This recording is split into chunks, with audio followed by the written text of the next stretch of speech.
ৰঙা নীলা সেউজীয়া ৰঙতে বিলীন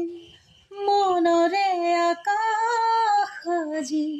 অপৰিহীন কিয় কলা বগা দেখো তুমি তো ৰঙীন মুকুতা সাগৰৰ দৰে দুচকু নীলি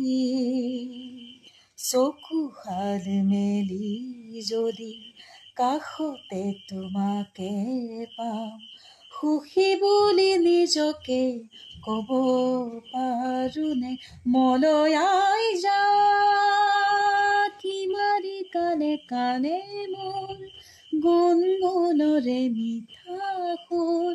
গুণগুণৰে মিঠা সুৰ সেই সুৰৰে শিতানকে সাৱটি লৈ সপোনৰে সঁহাৰি লৈ গুচি যাম দূৰণিলৈ যত ইন্দ্ৰধনু